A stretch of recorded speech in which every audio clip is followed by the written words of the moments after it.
Hello everyone and welcome to another Friday's Live. It is of course Friday, we're live, we've got new records to talk about, all sorts of things going on. So I've got Ellie in the comments today as well, so she has given me a thumbs up to say that I am live and visible, so do let us know that the same is on your end as well. Fingers crossed there are no Facebook bugs today, as there quite often are when I go live. It doesn't seem to like me very much, as we always say, but fingers crossed we can get through the next hour without any major hitches. So do let us know in the comments as usual where you're coming in from, how the weather is looking where you are as well. You know we like a weather report here on Findmypast Live. What have you been up to this week? What does your weekend look like? What has everybody got planned? Let us know in the comments. We've got Kim coming in. Nice to see you again as always. Daphne is from a sunny Somerset. It is somewhat sunny in Dundee at the moment, but it's getting so dark so early these days. As you're going to see right on cue, my camera just dimmed right on cue. The sun is going behind a big cloud. So as long as it's dry, that's all I can ask for. So well, fingers crossed for a dry weekend. We've got Anne coming in. She's been busy the last couple of weeks. I thought we hadn't seen you for a while, so good to see you coming back as well. Good stuff. We have got Stephanie coming in on YouTube. She is dry weather on holiday in Wales, visiting family. Good stuff. Nice that you take time out of your holiday to join us as well, Stephanie. Always appreciate. Always think you could be doing absolutely anything on a Friday afternoon. So always much appreciated that you take the time to spend it with us and the rest of the community on Facebook Live. Linda coming in, had to turn video quality down to the lowest again to stop the skipping. So on the topic of video quality, you may have noticed that I look a little bit different today. I'm a lot sharper, a lot clearer, for better or for worse. I'll let you be the judge of that. I actually got a nice new laptop, so you will be glad to know that when I share my screen now, we will not have the usual holding on, waiting for the page to load that always used to happen with my old laptop. So obviously a big benefit there. Downside is you don't get to hear me humming along, doing my own little hold music as the pages are loading, although someone did make the comment to say it sounded a bit like the Strictly theme tune. So for copyright reasons, make sure YouTube don't come after us. Maybe that's a little bit better as well. So good stuff. Still got a lot of people coming in as well. We've got Heather from North Notts. Lovely sunny day after last night's frost. Yeah, there's quite a lot of frost this morning in Dundee as well, actually. The year is marching on. So as I say, the nights are getting darker. Clocks obviously went back as well. So as I say, it's getting to that time of year somehow already. And a lot of love for the new laptop. I'm glad everyone's as excited as me. I thought I'd get that in early because I was so excited to get this new laptop. Everything's so much quicker. Like I say, for better or for worse, you can see me better. I had to iron my jumper today. Usually I'd get away with a few creases, but now that you can see it, I kind of had to do that as well there. So Ellie's saying that she was in a meeting the other day and humming a random tune, and someone said it sounded like a cross between Strictly and Sex and the City. So I'm going to out myself here. Wouldn't know the Sex and the City theme tune if it was my ringtone and my phone rang right now, to be honest. Never seen as much as 30 seconds of it probably in my life. So apologies if that is offending anyone there, but as I say, definitely not something which I would recognise. So you'd have got away with that one with me, Ellie. Oh, the Strictly theme tune, everybody knows the Strictly theme tune as well. So on the topic of Sex and the City and TV shows, we do of course have a question of the week. I'm hoping Sex and the City isn't anyone's answer to this. I don't think it fits the category, but you never know. The question of the week this week is, what is your favorite historical, I've got question of the week and QOTW in there. Why not? Just hammering the point home. That is the question of the week. What is your favorite historical TV show, film, or documentary? So I've had some great song suggestions from you. I've had podcast suggestions, book suggestions the last time I went live. So natural progression, favorite historical TV show, film, or documentary. I'm running out of media formats now, so next time I go live, I'm going to really need to rack my brain for a question of the week. I've ran out of this theme, but yeah, TV shows, films, documentaries, what is something you enjoy? As I say, the nights are drawing in. It's at that time of the year where there's nothing better to do than be staying inside in the evenings, watching a bit of TV, watching a film. So any suggestions you have for us and the community, do let us know. And you can get them in the comments as always as well. And I will come back and get them up on screen later on as well. And on the topic of watching things as well, I was saying to Ellie before I went live today, that I was counting back the sessions, and this is actually the 10th time I've been on Facebook Live. That is including my very first one with Jen for the community week last year, and my first one with Ellie when I officially joined the hosting team. So as I say, 10 times I've been live. So that is 10 hours of your lives you have spent listening to me waffle on a Friday afternoon, which is quite a scary thought, as I'm saying. I'm sure a lot of you are questioning your decisions at the moment, but we're here. We moved 10 hours and plenty more to come as well. So a lot to look forward to, I'm sure. Already see some question of the week answers coming in, so good stuff. Be sure to get them in. We will look at the new records first of all. Literally just realized I forgot to add my slides into the thing here today. So if you bear with me for 1 second, maybe you will get some hold music after all as I quickly add them to the here, and then we will get going with the new record sets as well.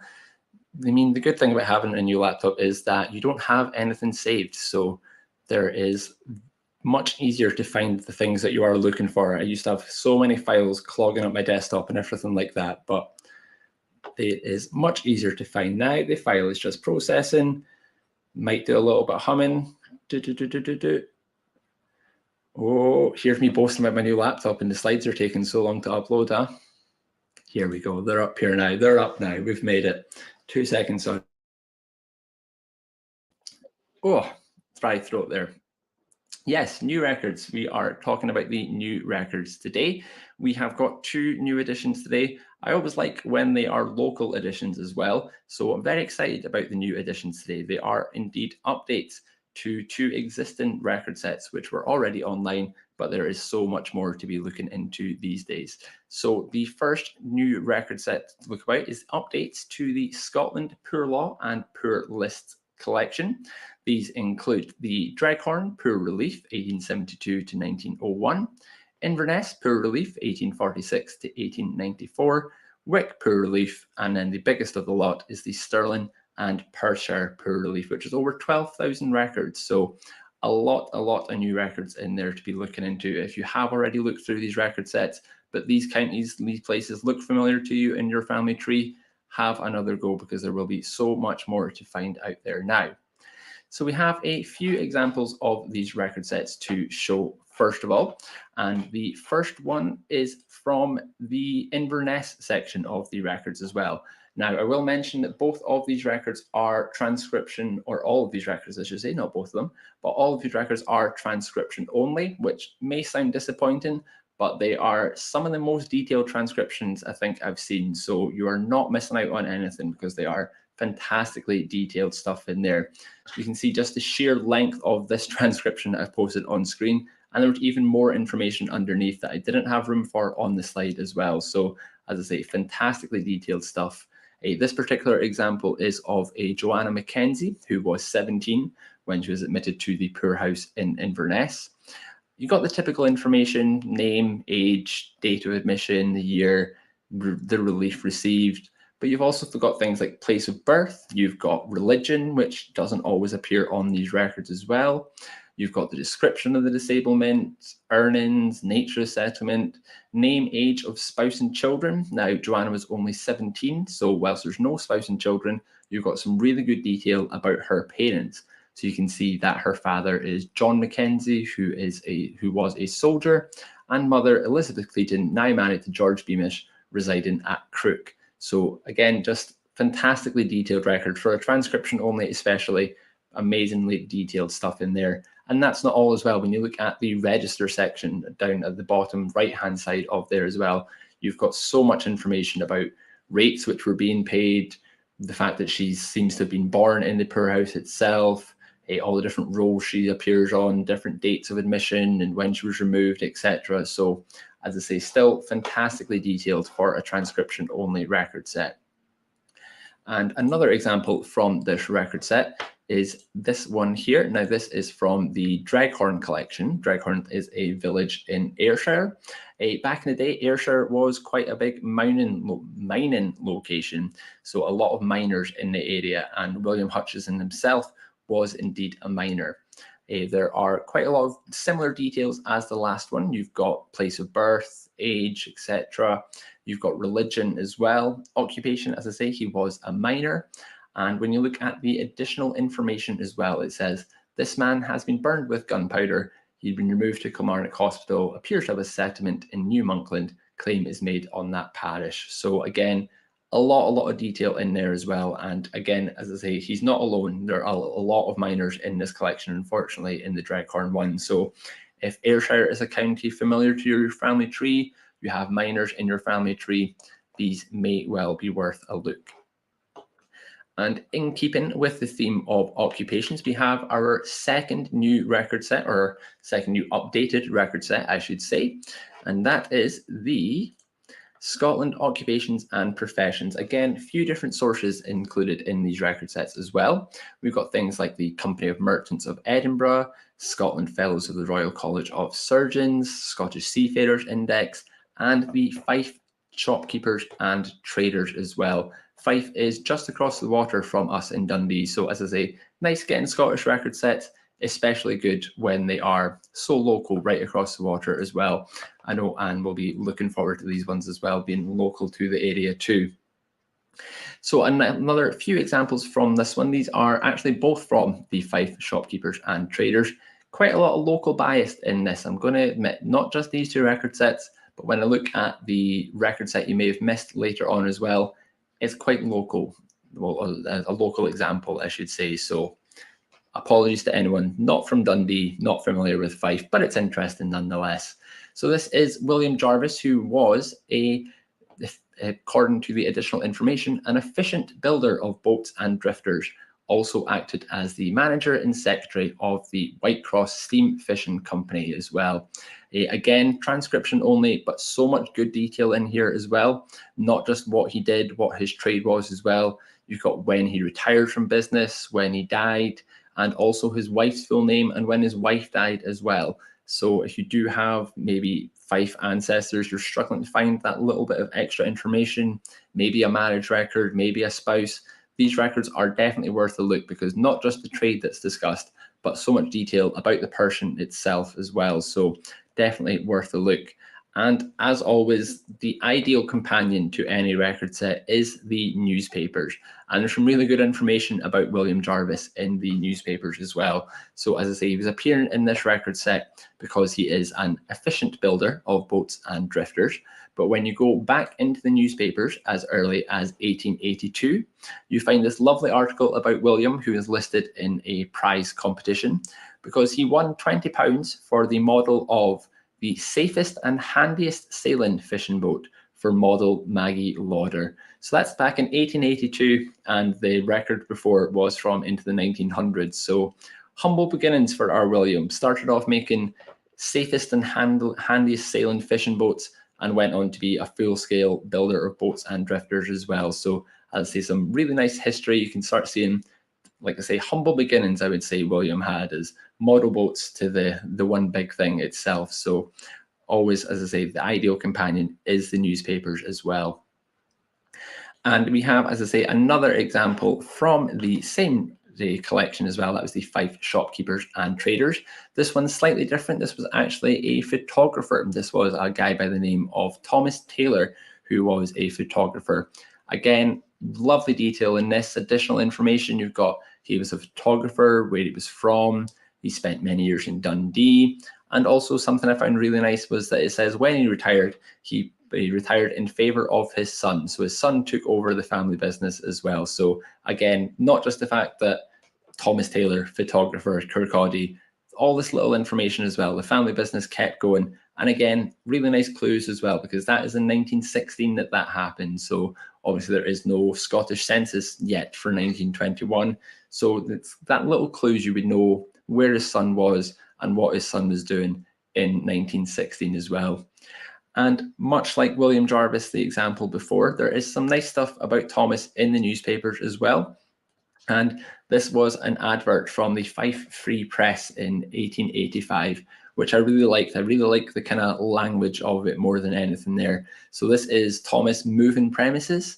And as I say, the language is just really interesting. The way it says, Thomas Taylor, photographer, begs respectfully to intimate to the general public that he has moved. So he wants to let his loyal customers know that he's moved. Don't go to the original shop. I'm here now.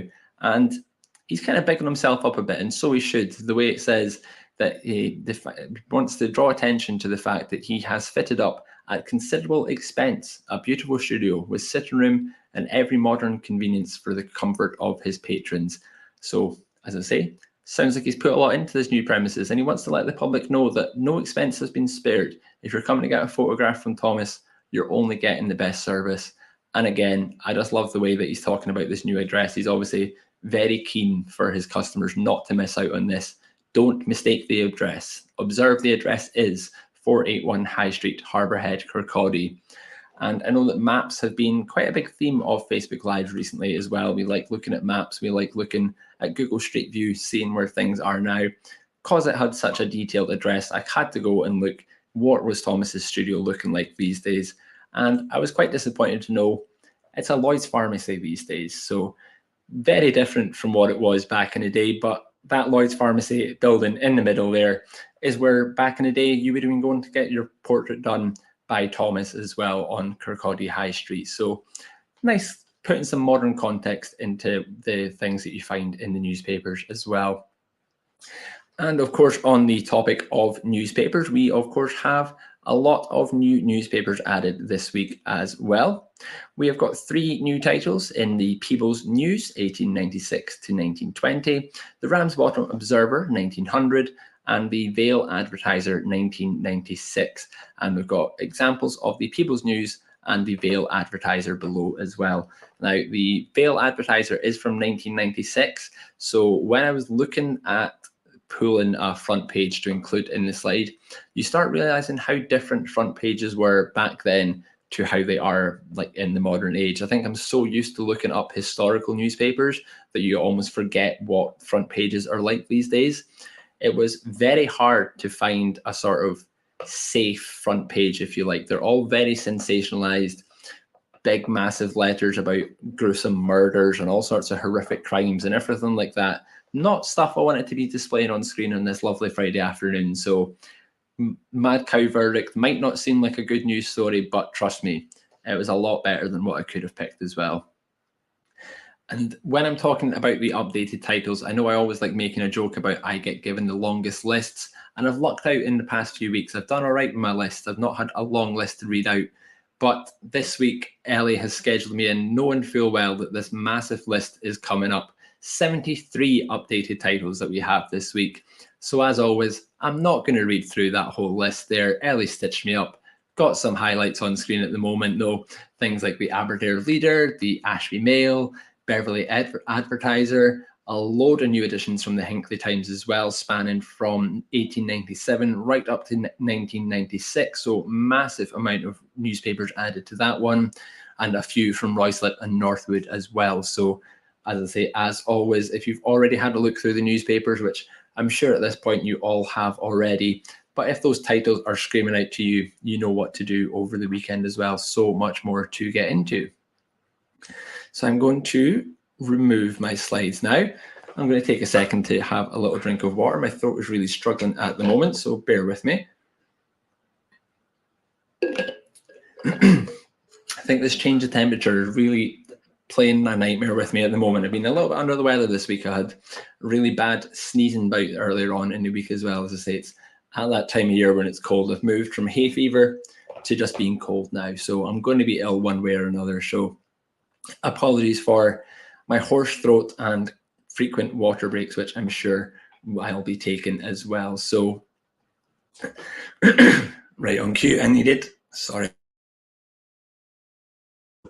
I'm really struggling here. Sorry, I do apologize. Bear with me, as I say. I might need to mute. I might need to have a little drink of water here and there. So bear with me there. Thank you for your concern, Victoria. Hoping I'm not in pain. I'm not too bad, just as I say. I've been fine all day. Maybe I've just been talking too much during the day. Maybe it's a sign that I should keep quiet, because as soon as I went live is when my throat started going. So I've been coughing up a lung here, but I'm all right. I'm all right. So those are the new records. I can see there are a lot of responses to the question of the week already, so that is very good to see. we'll take a little minute to have a little run through some of these now so we can start building our weekend watch list nice and early.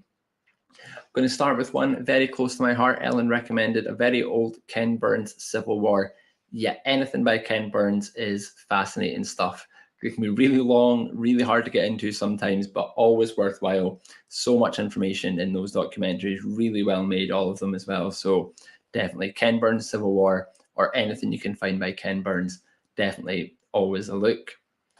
Shirley, absolutely. We all love Who Do You Think You Are on there. Some really good stories on Who Do You Think You Are. Always really kind of inspiring in a sense as well to get stuck back into your own research and seeing things that they find might kind of give you clues to your own ancestors. Not always as easy as they maybe make it look on Who Do You Think You Are, but we know that by now. We know it takes a little bit more legwork as well.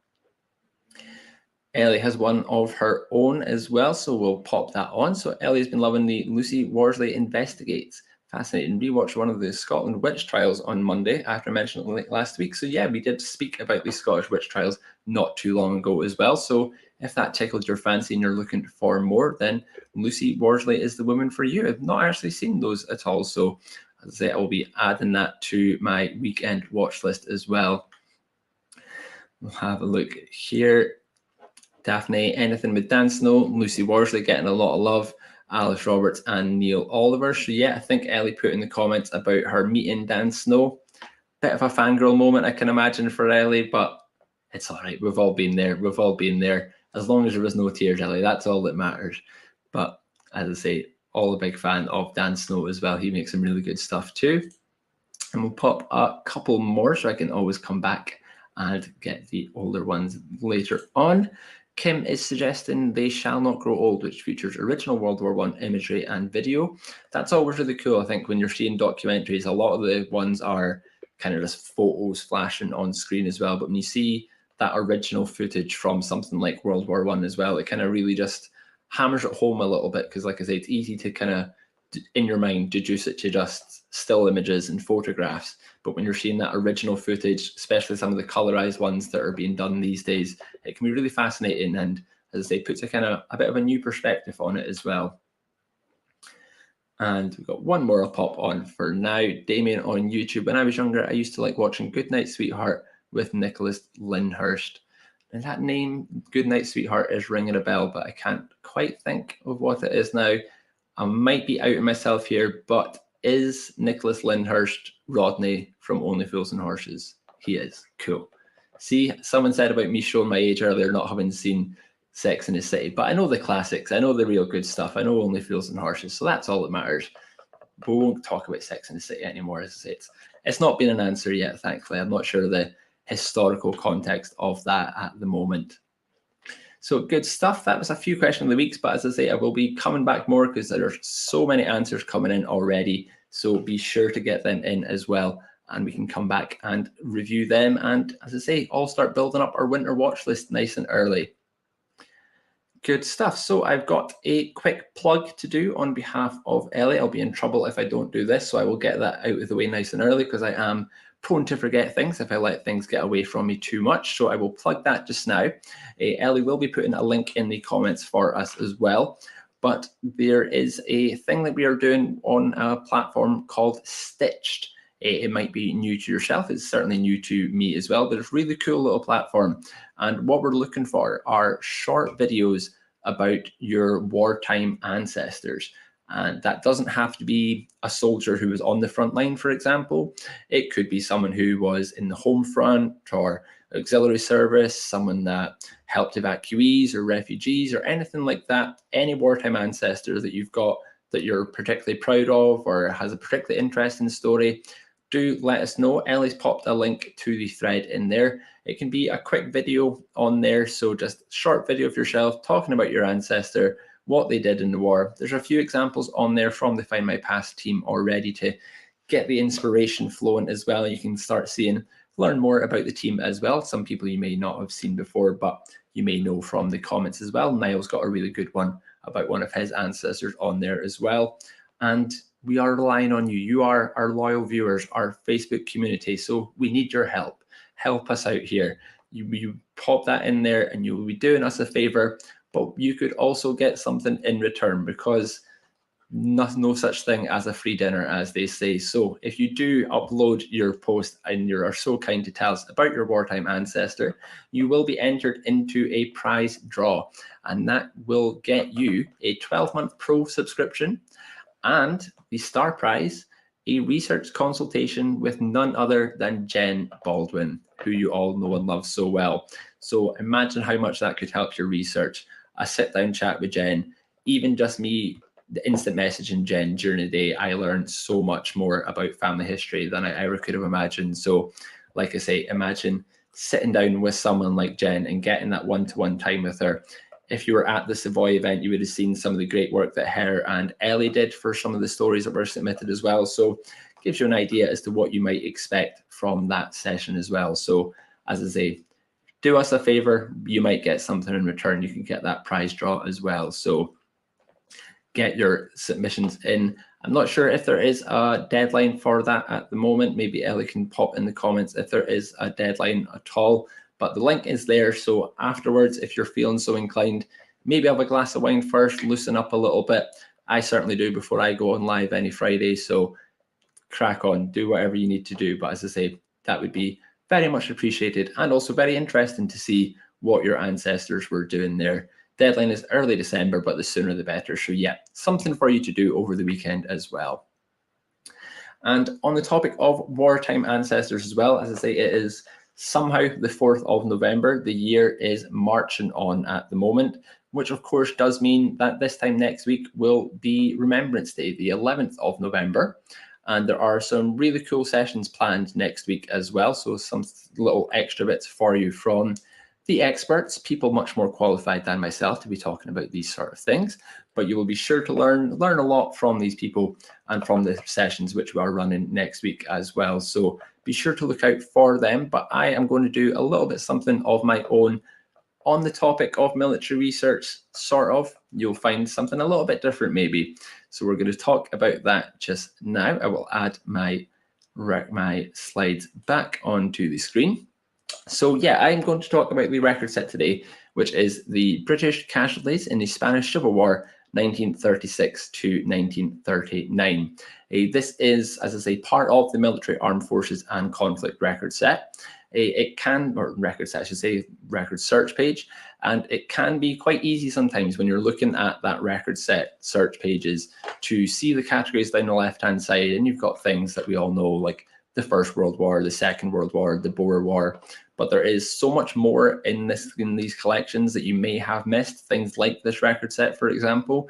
And although not part of the classic military record sets, which we talk about, still some really, really good stuff. And in context of social history, especially, really interesting stuff. So I thought I'd talk about that today, to give you, as I say, something a little bit different from the military category before we get really deep dive next week as well.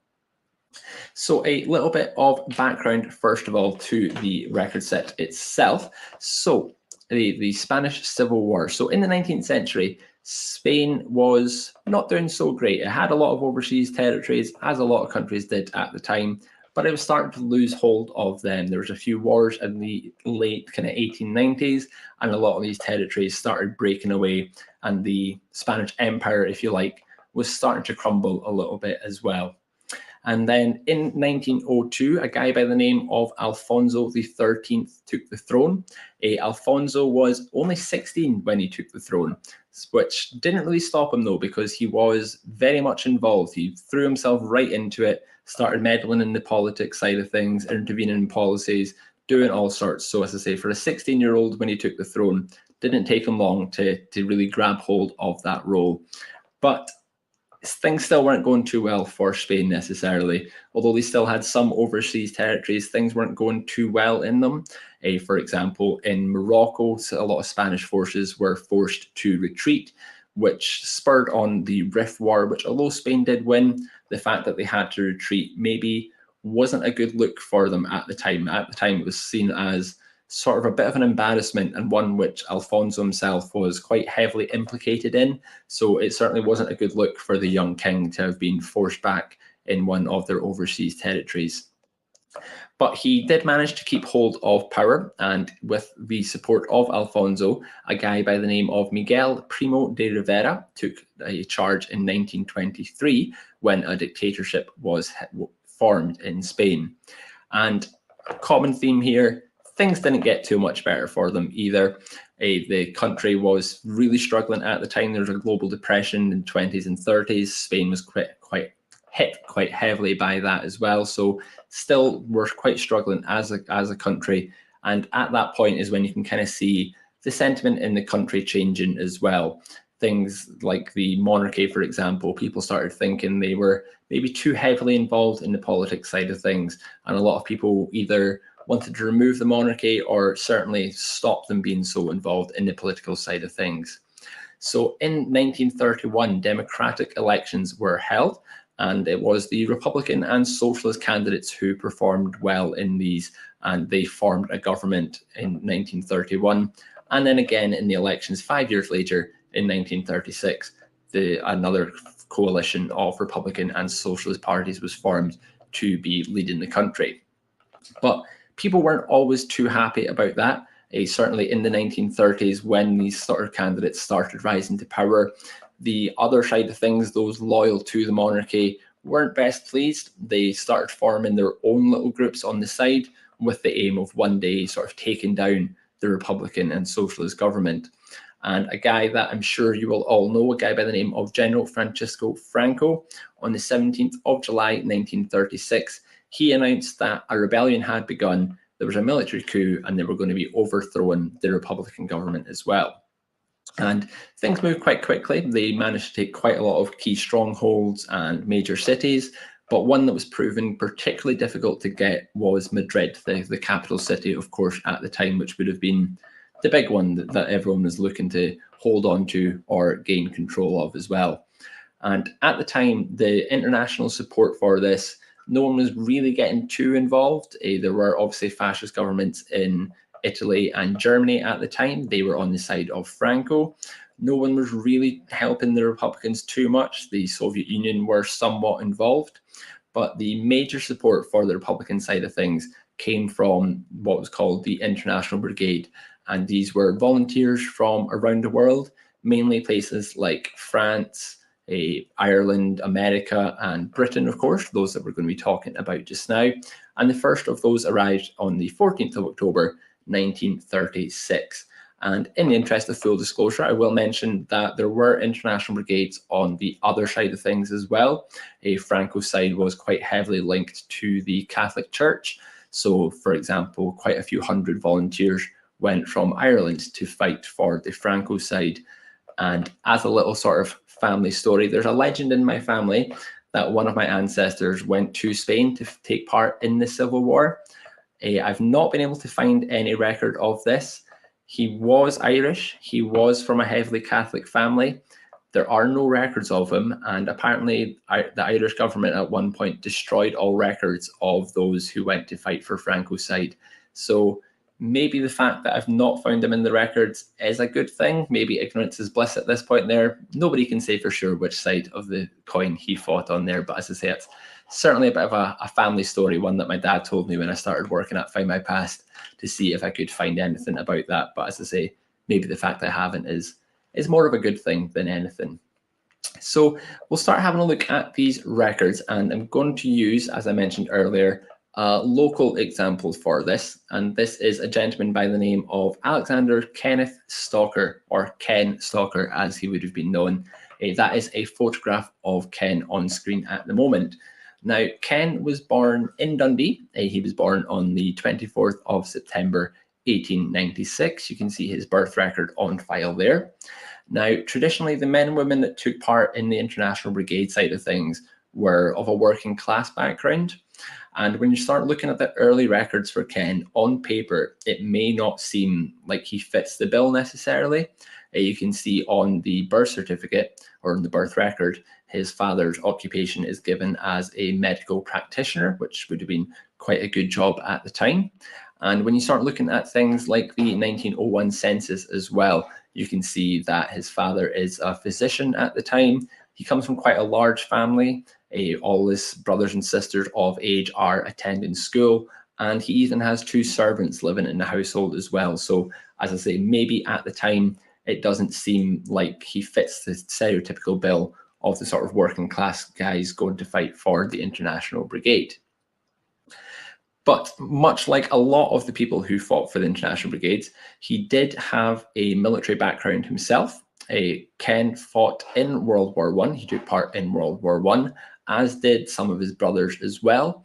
In fact, World War I would actually claim the life of his brother Daniel. He was killed in action in France, I believe it was, there. So as I say, although he may not look like this typical working class guy, certainly has the military background, which a lot of these guys did at the time when they went over.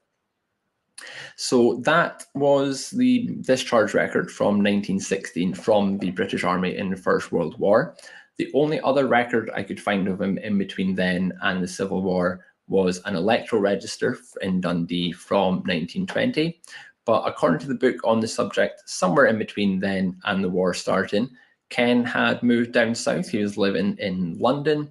He was an engineer and draftsman, and he became quite involved in the trade union side of things, which again is very typical of the men and women who fought for the International Brigades. Trade unions were a big feeder for the International Brigades as well. So you can start sort of forming a picture of him as to why he would have been involved in the Civil War itself.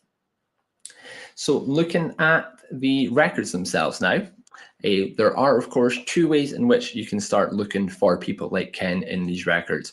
You can use our old best friend, the All Record Sets page. If you search for something like Spanish Civil War, you will find this lovely search page here. Although this only gives you the option for the first name, last name, and the year of death. And as I always say, when I'm looking at a record set, if I'm not using my own surname, I'm going to use Dundee as the area. And this page didn't give me an option to include Dundee as a keyword or as a location. So I went back to a tip that Ellie gave on a previous live session, and that was the browse record set option. So when you're on any of the search pages, like the military armed forces and conflict that you see there, you have a browse record set option. And from there, you can pick the record set that you want to search, and that will keep all of the usual search options available to you, including the optional keyword, which is the one that I was looking for. I just wanted to find local people in this record set. And that's something that applies not only to this record set, but to any of the military armed forces collections. So if you're doing any research on the topic over the course of the next week, as it is very topical, if you're looking for local people, for example, that's a really good tip again, is to use the browse record set, and then whether you want to use it as a keyword or as a location.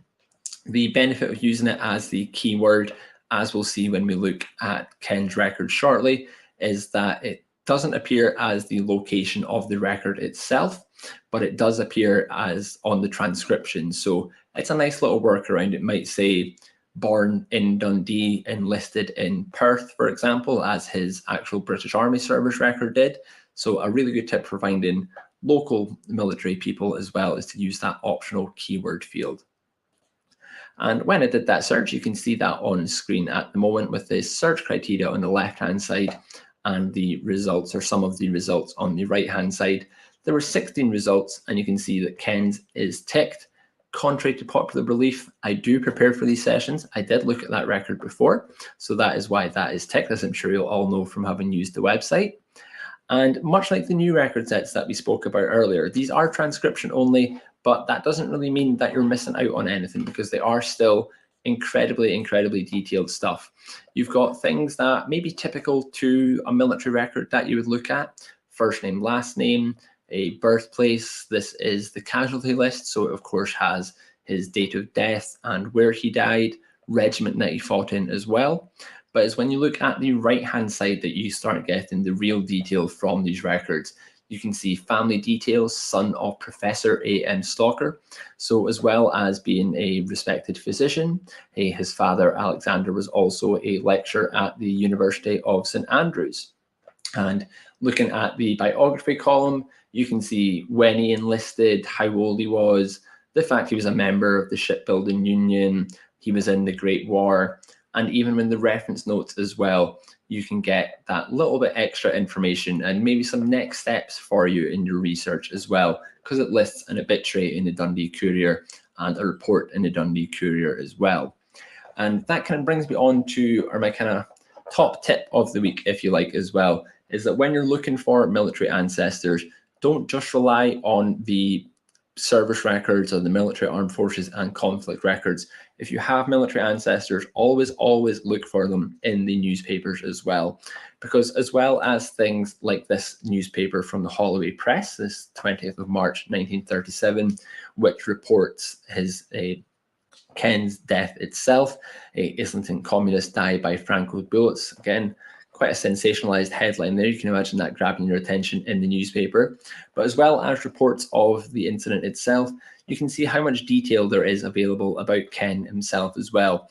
You can see how he died, where he died, the fact he was the son of the Dundee physician and former professor, where he was living at the time, what he did in the war, all sorts of stuff in there. Reading this, I did feel a little bit bad for the other man who was mentioned, William Webb. You get all those paragraphs about Ken's history, his family, what he'd done previously, and William just gets a little line at the bottom as well. So I feel a little bit bad for William, but Ken seems to be the main man in this article anyway. But as I mentioned, it's not just articles like this that you can see when it's things about the military action themselves. Some of the really, really good stuff about military ancestors in the newspapers comes from after their death. And we've got an example here. So this is a letter that was submitted to the Daily Herald on the 24th of March 1937. And it's headed "From a War Widow." So it's a letter which Ken's wife had submitted to his trade union, who was then submitted to the newspaper as well. And as I say, obviously this is an example from the Spanish Civil War, but there's so many similar examples from World War I, World War II as well, when you get memoriams in the newspapers. And some of the language is it's quite emotional as well. The letter starts, "On Saturday, I heard that my husband, Ken Stalker, had been killed." And then it finishes off, which, as I say, I found really quite touching as well, was that his wife said, "I can only say that I have lost the best husband anyone could have known and the finest man I've known. Some will never be able to tell us their tale, but others will step into their shoes and carry on the fight." So as I say, it's just not just what happened to him in the war, but what happened to the people he left behind as well. What were they thinking at the time as well? And you can see quite inspirational words from his wife given the circumstances, but as I say, also can be quite emotional reading these letters, because as I say, they exist for all sorts of conflict, from World War I, World War II included as well. And another one which kind of struck a chord with me as well was this one from the Aberdeen Press and Journal. And this was a guy who'd seen the notice in the newspaper to say that Ken had been killed over here. And he had known Ken from school. And again, it's kind of building a story of the character of the man as well. It's not just what's on his service record, the facts, the cold hard facts, height, all this kind of information. It's as I say, the personal aspect as well to this as well. I'll read a little segment here. So this guy says that Ken was then a lad of fine intelligence, sensitive to pain and considerate to others, as one who, as a new boy then, can remember. Courteous, sensitive, kind, these boyish traits bring before me strongly the latent qualities, the sympathy and the sheer pity rising to indignation, what drove him to enlist and once more to take life and to risk and lose his own. So again, just really kind of emotional language being used in these letters as well, and puts on kind of new spin on your military ancestors too. It's not just a service record and a casualty list. It's the people he left behind. This is just a guy who happened to go to school with Ken back in the day in Dundee, and he felt so inspired to write this lovely letter about him in the newspapers too. So as I say, top tip for the week, don't just stop at the military, armed forces and conflict record sets.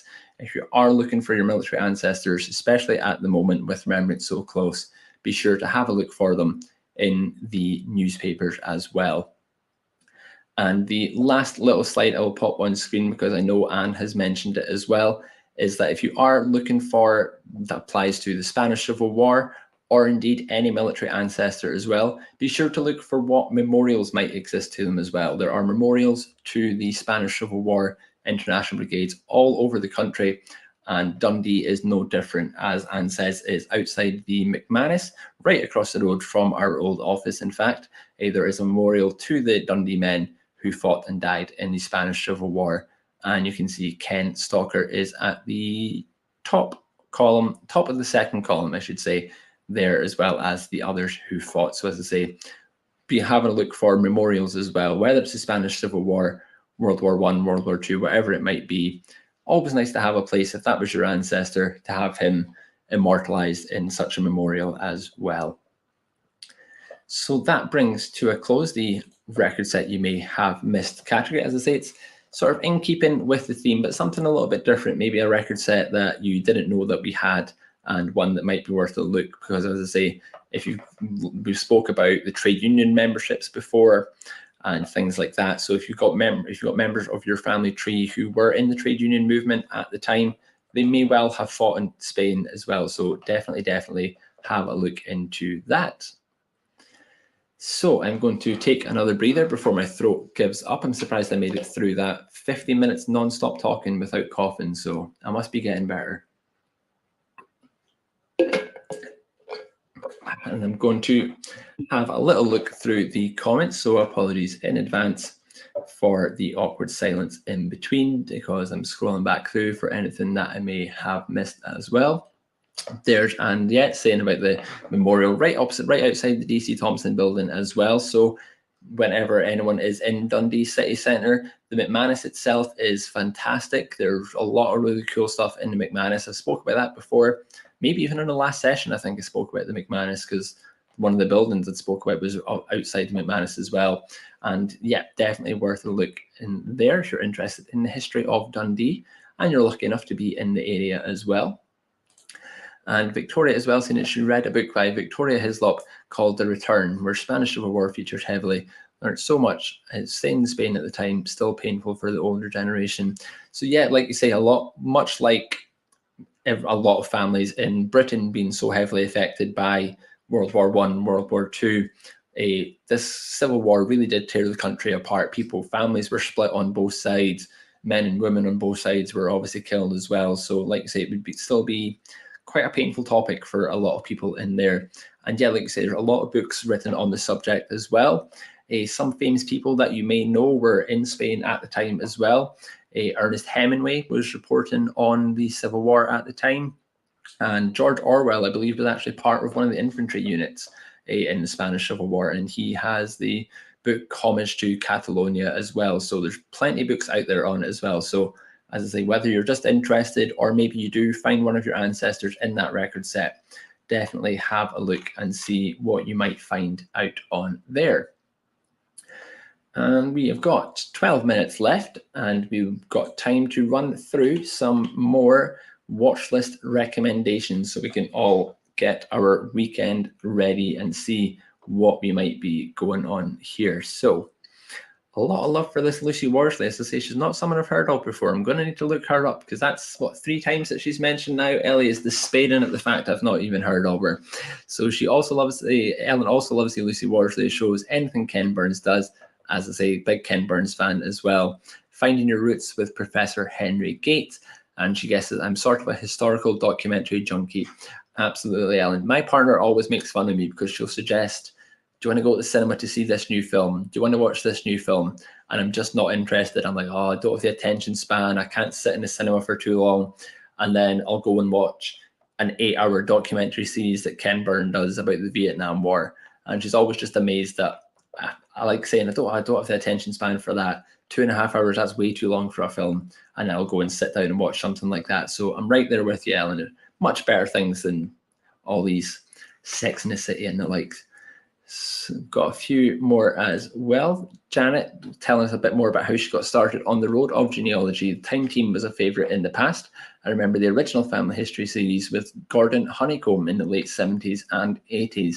So that's not one I'm familiar with. I'll certainly have to go and have a look at that. I think when you think about genealogy TV shows, obviously Who Do You Think You Are is the one that comes to mind, but you forget that it was going on so much earlier than that as well, back in the 70s and 80s. And I think that'd be good for someone like me as well, who's so only known genealogy in the digital age. I log on to Findmypast and everything's just at my fingertips. So it'd be nice to kind of get a picture as to what it was like before as well, what was happening back in the day. Because I speak to so many people in customer services that are saying about they remember having to get a train up and down the country and go to some dusty archive room and get the white gloves on, hump a big heavy book off the top shelf and everything. So as I say, I think that would be a bit of an eye-opening experience for me as well. So I will definitely add that to the watch list.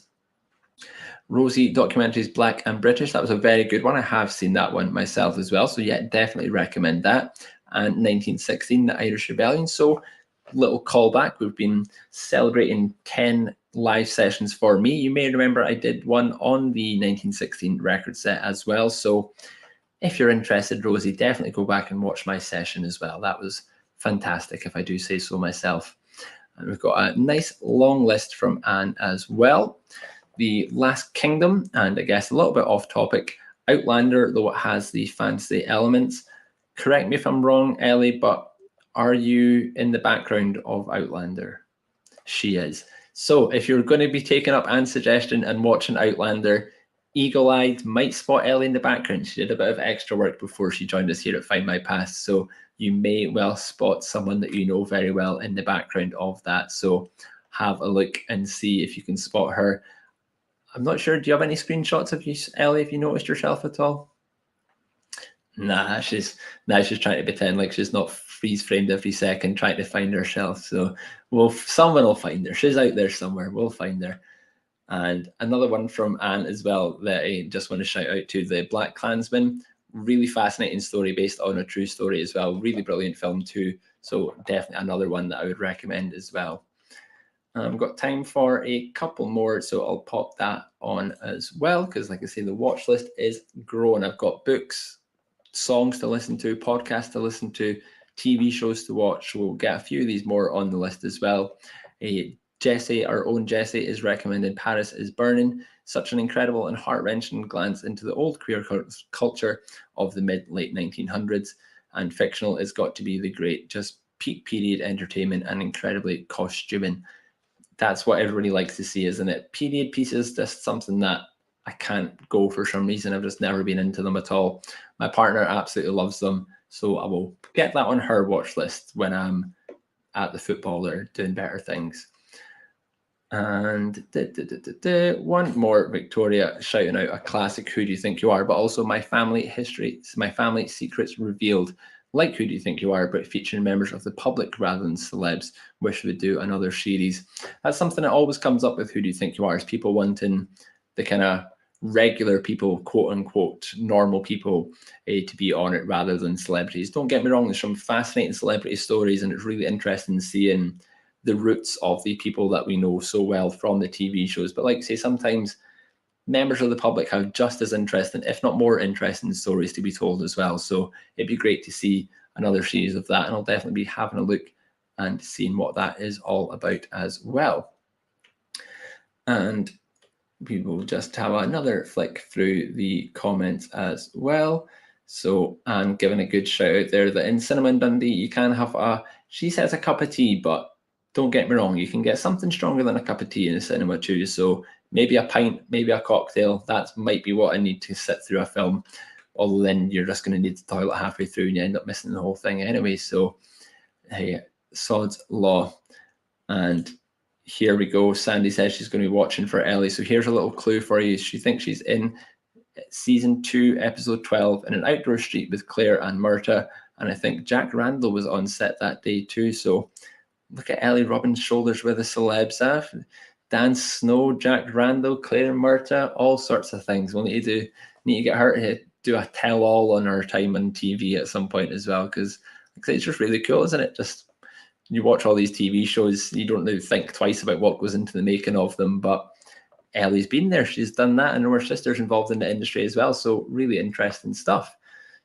Take that off. So you can all have 5 minutes back. I think we'll start wrapping up there. I'll let you get on with your evenings. As you can probably tell by the lighting in my room, things have gotten very dark over the last 55 minutes. The sun is more or less gone. I can see just the sunset over there as well, which is always nice to see. But like I say, just too early these days, it's coming. Well, thank you all very much again for joining. As I say, that clocks up 10 hours of me on Facebook Live. So 10 hours of sheer waffle you have all sat through. So a big congratulations to you all. Thank you again for joining me this lovely Friday, and I hope that you all have a lovely weekend. Thanks very much.